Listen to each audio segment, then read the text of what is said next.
મામલતદાર Shri સંચાણીભાઈ, route લાયજન અધિકારી શ્રી શૈલેષભાઈ અને નરેન્દ્રભાઈ, ગામના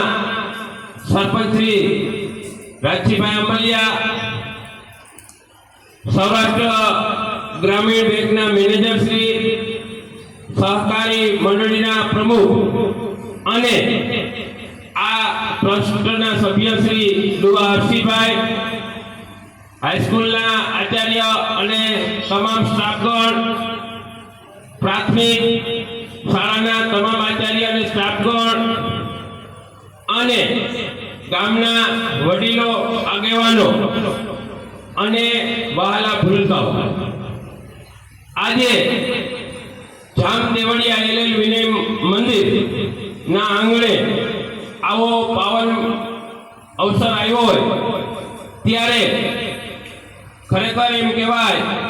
કે અમાસની ઘોર અંધકારમય રાત્રિ પૂરી થાય અને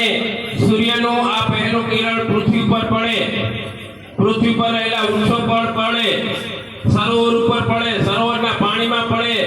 પાણીમાં રહેલા કમળ ઉપર પડે, પૃથ્વી પર આ જ્યારે સૂર્યનું પહેલું કિરણ પડે ત્યારે પૃથ્વી પરના વૃક્ષો, સરોવર, પાણી અને આ બધું પ્રકાશિત થાય છે. પરંતુ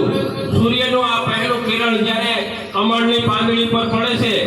ત્યારે કમળની પાંદડી પ્રકાશિત નથી થતી પરંતુ વિકસિત થાય છે. તો